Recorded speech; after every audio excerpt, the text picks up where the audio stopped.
Hey, what's going on, guys? My name is Jackson Gage, and this is my review of my first, well, it's 6 months in jiu-jitsu, but I was injured for a bunch, or 7 months in jiu-jitsu, but I was injured for 3 or 4 of those months, still injured.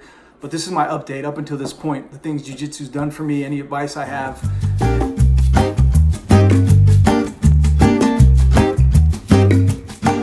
Yeah, man, like I said, 40, I started when I was 39 6 months ago. So if you're in that boat, you're new to jiu-jitsu, you're in your, middle age, hit me up. I can answer any questions that I can, I haven't been doing this that long, but I had a million questions for a guy like me before I started. So here I am 6 months into it, and I can help you out with what I can, with what I've learned so far. So yeah, this is an injury. This is an update from an injury I had in just my 6-month update. So anyhow, I started Brazilian Jiu-Jitsu in in January of this year. I was going hard for 2 months straight, and I got injured. You can check out my other YouTube video on my injury that I got. I got a torn adductor tendon. I tell you how I got that injury, and I tell you how to avoid these injuries. And the mindset behind that. It's easier as you get older, man. It's easier to get injured, and it's harder to heal. So we really want to avoid injuries at this point in our lives, right? We want to avoid injuries as much as we can, and it's possible. You just got to be careful. So, man, 2 months in, and I was like, the doctor told me 5 months. I couldn't roll till July. So, come July, at the end of June, I started doing some, just doing the technique portion of the class. I did stay. I went 2 to 3 times a week and watched classes while I was injured. Okay, so if you do get injured, get in there and watch anyway, because you can still learn. You still keep your camaraderie with the guys you're going to be rolling with all the time. It's important to stay even if you're injured, and watch if you're passionate about it, if you want to learn, because this is a lifelong. You put yourself into something that you're going to be learning your whole life, and so learn as much as you can. So I started doing the technique in July. I started the beginning of this month. I started rolling again, and I realized this shit wasn't, my adductor tendon isn't healed all the way, even though the sports medicine doctor said it should be healed. It's not healed. It still hurts. I can't close my guard all the way. I can close it, but I can't hold it tight the way I want to. I can't use the strength that I want to use. And so, in half guard too, I can't, the adductor tendon is what opens and closes your legs. And so you need that to keep your guard retention, right? And I'm having a hard time keeping that, using the strong guard, fucking clasp, hold, everyone's passing it because my legs are weak. So what I've done is, which has actually worked out for me, is I've had to start focusing on spider guard, which I like. I suck at it, but I know one thing. Here's one thing I've noticed with spider guard for me. And if I didn't, I'm 6 foot tall. Now I'm 198, and that's my build. I have a bigger upper body. I have long, skinny legs, and that's my build. I don't know if you're similar, you're not similar, whatever, but for some reason, spider guard works for me. And the reason I know that is because there's a wrestler that we train with. He's a white belt too, and I watch him, and he gives all the white belts a hard time, passes their guard, stays on top, smothers them like a wrestler.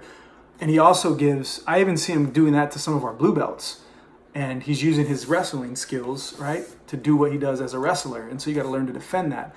Well, when I started using spider guard against him, we went a whole 6 minutes, and I didn't sweep him, but he couldn't pass my guard. He couldn't pass my guard to the point where when we were done, he was like, bro, your legs are annoying as fuck.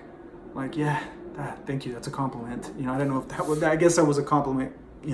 But so now what I'm doing, and I recommend you do this, and you find something that kind of works for you. Now this may change. Again, I'm a scrub, man, but you find something that's comfortable for you. It works for you. You don't have to expend too much energy. For me, that's the spider guard, and then you just start using it. You start learning. You start seeing what's comfortable for you. You start learning some sweeps from that position. You start learning some submissions from that position. And I do that. I'll go on YouTube, submissions from spider guard, sweeps from spider guard, and then I just watch them, and then I'll go try them in class. Then I'll go try them in class, And my professor's like, Jackson, you been watching YouTube? I'm Yes, I don't know if I'm supposed to or what, but it helps me out, you know, because you want to advance in whatever your strength is. So anyhow, that's my, you know, and I was watching I watch a lot of Bernardo Feria, and, you know, he's the mind behind BJJ Fanatics, a multiple time world champion, large guy. And he was recommending half guard and deep half for a big guy who's over 30, and I fit that.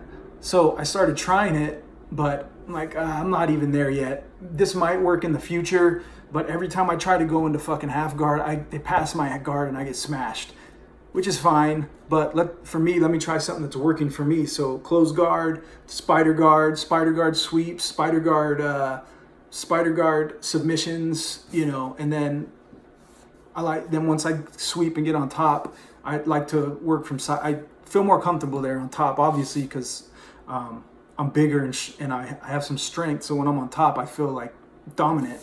But you got to put yourself in the position you suck at, which is my guard, and figure out how to get out, you know, figure out how to maneuver your way from there if you want to advance yourself.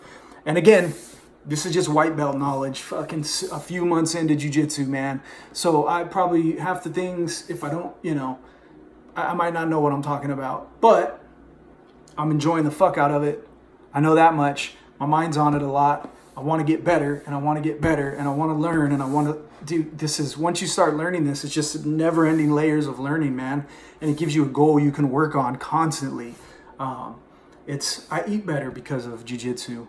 I've lost a bunch of weight because I've lost almost 15 pounds in like 6 months, and some of those months I wasn't even working out because of jiu-jitsu. You know, I'm having some good battles, man. Battles with my own ego, you know, because of jiu-jitsu, right? I get smashed a lot. You get in there, sometimes you get in there and you're in a fucking full-on fight, man. And that's what you want, right? You're not hurting each other. You tap out when you're done. But it's good for the soul, man. I saw a quote the other day, a bad day for the ego is a good day for the soul. Right? That's how we evolve our soul, we evolve ourselves as humans, right? Personal development. We put ourselves into situations that cause us discomfort. And what's more discomforting than getting your motherfucking ass whooped a few nights a week, right? That's discomforting as fuck, you know? Especially when you're like, all right, I'm gonna roll with this guy. This guy's not gonna fucking take it easy. He's gonna smash me, and I'm gonna have to figure this out, you know? And you gotta figure it out. Luckily at my gym, man, for the most part, everybody's cool as shit, man. You know, they'll go to your level. They'll go to your level, you know, and push you the amount you need to be pushed. And that's how it should be, I think. You know, I don't think you should go somewhere and get your fucking head smashed in. Unless, of course, you know, you're aiming at fighting, cage fighting, competition. Like, I have no goals of competing or anything like that, especially at this point. I'm just there for fucking a workout, personal development, challenging myself. You know, the challenge is in here. So I'm just going to keep going, see what happens with my leg, and hopefully it heals up. But you're going to get injuries, man, especially, you know, you're in your 30s, 40s, 50s. Fuck, I get injured I can't, you know, it hurts to close my hand. I started taping it. Maybe I'll make a video about taping your hands and what that's done for me. It's been huge in the company that I've been using. My wrist, I feel like it's broken. I can't turn it, you know, when I turn it out, it just hurts really bad in here. I got ankle locked. The guy tried to rip my foot off, and my ankle hurts. I shouldn't have got ankle locked. Should figure out how to defend that shit next time. Yeah, man. But I'm meeting cool people. I'm feeling good. I'm eating better. I feel better. You feel better about life, man, when you're able to get out your aggression and battle yourself on a daily basis and sweat out all your toxins. You know, you feel good, and you become confident. And when you're confident, it emanates, right? Confidence is going to change your whole fucking outer world, right? Confidence starts in here and in here, man. And Brazilian Jiu-Jitsu will give you, I can guarantee you that, it will give you confidence in a short amount of time. you know, and as you keep going, imagine how that's going to build as you turn yourself, as you write your own story, right? As you become, like Joe Rogan says, the hero of your own story. Jiu-jitsu will do that for you, man. So I highly recommend it, especially for anybody in your late 30s, 40 like me, man. Go for it. If you have any questions, hit me up. My name is Jackson Gage. You can follow me on Instagram at The Increased Life for right now. And I also am starting one called the Jackson Gage Collective. I think that's the one you'll want to follow, the Jackson Gage Collective. And yeah, man. So any questions, please hit me up so I can answer it in a video, all right? I want to help you if you're on the same path as me. You're not as far as I've gotten yet, which isn't even a fucking baby steps. I don't even think I'm still crawling. I'm still laying on my goddamn back. I haven't even started crawling yet. But if you haven't even been born yet, the guy laying on his back can give you a little bit of advice for when you do come out. You know what I mean? So I'm here to help you out any way that I can, okay? All right, we shall reconvene. My name is Jackson Gage. Peace and love to you, man.